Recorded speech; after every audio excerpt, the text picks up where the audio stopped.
Can you believe it's 2024? An amazing year with a lot of new games coming out just around the corner, and you're thinking about starting Warframe, or even coming back to it. What's good, folks? It's Nightmare Frame here with a new video, coming at you with a look at Warframe in 2024 and if it's worth your time. This is perfect for all types of players, because let's be honest, for the new players coming in, you're all looking for something to play without pulling out that wallet. And you're probably spending money on your main game, which either happens to be an MMO or a gacha game that you feel burnt out of. The good thing about Warframe is that it's free to play, cross-play, cross-save, and has cross-trading. That's what I'm talking about. This is all I need. So if you're indecisive and just not sure, you could just download, pick it up, and play whenever, and drop it whenever. And for the returning players thinking, man, should I come back? It's been a hot minute since I played. You asking yourself that question means you really want to try it out, so just play it. What's the worst that can happen? Get you hooked on it again? That's right. Click that download button. I know you want to do it. And here's a weird question that I tend to get a lot when I'm live on stream. You should come check me out on twitch.tv/NightmareFrame with a 3 because someone else took the name. This is the question that I usually get asked. Hey, I haven't played this game in so-and-so years. Has the game changed? If the game hasn't changed, what's the point of even playing it? Yes, the game has evolved tremendously. The things that you knew back then have completely changed. Well, some similar things, like about this much, is the same. It still has warframes and guns, so that's still the same, but everything else did change, and that's a good thing. You want the game to change, evolve, so that it can bring in new players, earn money, and bring in new players so they can spend money. I'm not saying you don't have to spend money, but you know, you want to get cool skins, you gotta spend money. Hey there, weird person on the screen. What is Warframe? Well, it is an ARPG looter shooter. Not a traditional looter shooter, but think of it like Diablo with guns and explosions and space magic. A lot of people tend to compare this game to Destiny 2. Well, they're not the same thing. Just because they take place in space and involve space magic, they're not the same thing. If you want to know the difference, I do have a video talking about the main differences of each game and why each game does whatever it does better. But for the new player, when they start the game, they get presented with 3 choices of warframes, and now they're worried, oh my god, which warframe should I pick? Just stop thinking about it like an MMO. There is no Trinity system, even though there's a warframe named Trinity. Well, I'm just saying, it really doesn't matter who you pick, because the game Warframe is about collecting different types of armor that are powered with space magic that do different abilities. So yeah, you're going to be going around collecting all of these different pieces of armor with special abilities that do different things, serve different roles, and of course, a bunch of weapons, from guns, more guns, and melee weapons that you can fist people with, or slash them to cut them down to bits. You also have pets that loot things for you and also provide you with bonus utilities. And even floating robot things. No, this is not Ortis. But yeah, you're gonna go around collecting and building up your arsenal so you can become stronger as a player. So when you usually ask yourself, which frame should I be picking when I first start the game? I'm gonna go back and say, just read, see what sounds interesting, click on it, and play it. But seriously, pick Volt. It's the better choice. If you don't pick Volt, you're pretty much, you're losing. Volt is the best choice that you pick from the beginning. Just do it.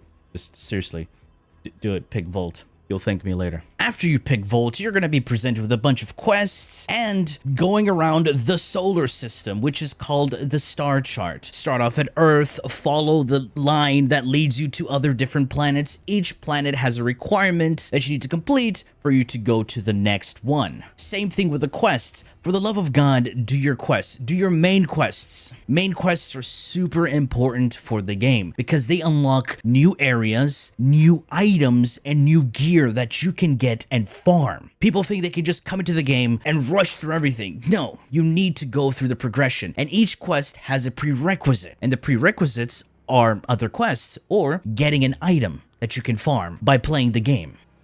go through the star chart, do your quests, unlock new areas, unlock things. If you see something shiny, touch it, destroy it, fight it, do whatever, because it's going to reward you in a certain way. Okay, this is something for the new and returning players. As I said, do your quests and unlock your star chart. Why? Because you want to get access to Steel Path. What is Steel Path? Steel Path is pretty much New Game Plus, where you get to do the star chart again, but with difficult enemies.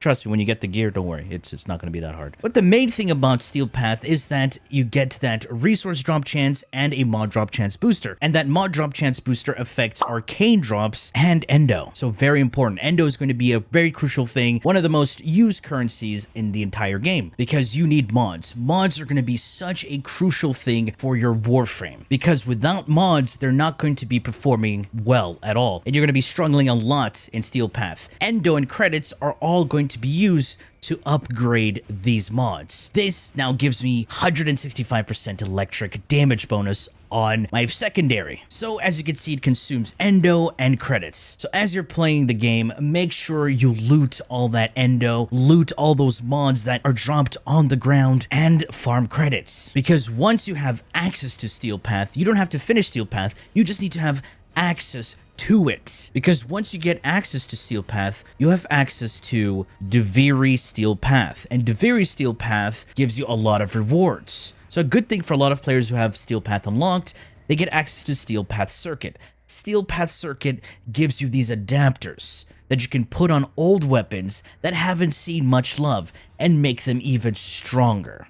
So while you're farming Steel Path Circuit, you can pick 2 adapters each week. Farm the mission, and you get these adapters, apply them onto your weapon, and boom, you get an upgraded version of Paris and an upgraded version of the Lato, for example. So Incarnate adapters are going to be some of the most sought out things that you're going to be farming in Steel Path. And for the people who don't have access to Steel Path, they can still do the circuit, but it allows them to farm regular Warframes. These regular Warframes are still very important, and you need to farm every single one. Yes, even in Naros. You're going to need these because they boost your account. Boosting your account how? For one, it upgrades your mastery rank. Mastery rank is going to be one of the most important things in the entire game because it dictates what weapons you can use and how much syndicate standing you can obtain in a day. Alongside that, you get an increased cap in void traces so you can upgrade your relics, more loadout slots for all your Warframes, and of course, more upfront capacity with your weapons. So even if you put a Forma onto your weapon, for example, boom, we put a Forma, we still have 70. We don't go down when we're placing newer mods. And of course, having a higher mastery rank gives you more trades per day, giving you additional chances of earning even more platinum. Another thing you have to do is trade every day if you want platinum. Doesn't matter if you're trading for 20, 30 plat, as long as you're trading, consuming all your trades daily, you're earning platinum, and platinum is going to be another important resource. As getting new Warframes, new weapons upgrades your account, giving you more mastery, it also unlocks newer areas and newer activities. When you get to a certain mastery rank, you have access to the Deimos Helmet system. So remember all of those regular Warframes that you farmed and leveled up. Now you can destroy them, consume their essence, and gives you access to one of their special abilities that you can infuse on other Warframes. Not only that, by completing your quests, you also have access to the Archon Shard system. These are gems that you can put on your Warframes to give them special traits and bonuses to your build or even your weapons. So right now, I have these 2 green shards that increase my corrosive stacks, meaning my corrosion stacks can go above and beyond and fully strip enemy armor, and are not limited to 10 stacks where it's only an 80% armor strip. While these yellow ones increase my animation speed, so when I cast abilities, it's just faster. You can also have a combination of these shards. When you combine reds and yellows, you get oranges. And now my Mesa deals 375% more crit chance on her secondaries. And her main thing is regulators, which happens to be secondaries. Same thing here with Kullervo with the purple shards. Reds and blues, you get purple. Now I get additional crit damage on my melee. So this is why you gotta go around, finish up your quests, complete certain activities, so you get access to all these new things that can completely boost your account. So All that information was something for new and returning players. And for the returning players who haven't played in a while, especially if you haven't done New War, do New War! There's some people complaining,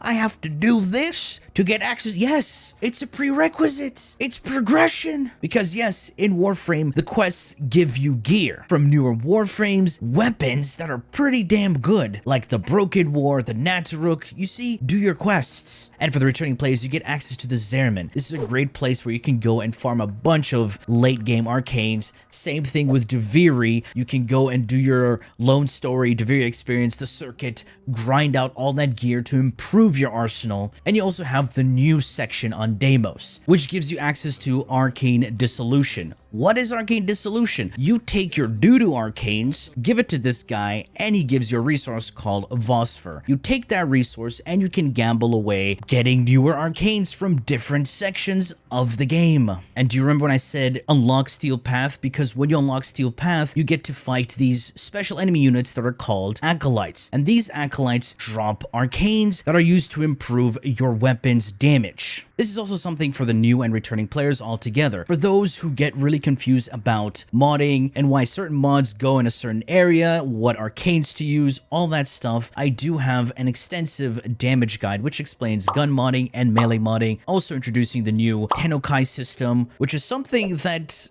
did change melee for the better. And here's another thing for new players. For those worried, what frame do I need to invest in? I'll tell you something, it doesn't matter. Pick something that looks good, that you have fun playing, invest in it, and just play the game. You can complete 99% of all activities in the entire game with any Warframe. However, there are Warframes that are going to be struggling a lot in certain areas. That's why there are specific Warframes for those activities. And that's why those Warframes happen to be very effective in those activities. But you're free to use whatever Warframe, have fun, do what you want, because at the end of the day, it's a video game. But if you're looking for some good frames, I highly recommend checking out my top 10 Warframes that you need to have in your arsenal that will completely change your game. Not to mention, for returning players, I do have the must-have weapons of 2024, so go get farming. So yeah, folks, this is some quick rundown for newer and returning players, explaining what Warframe is all about to a certain extent without any spoilers. You know, we don't want to spoil a little something for all the newbies coming out here, especially with the returning players. So yeah, do your quests, keep grinding, get new stuff, get stronger, and destroy your enemies. But yeah, folks, that has been it from me. I do hope you enjoyed and learned something from this video. And if you did, please feel free to leave a like, share, and subscribe for more Warframe content, streams, and so much more. Do refer to the description. Thanks for watching. And as always, a peace. Bye-bye now.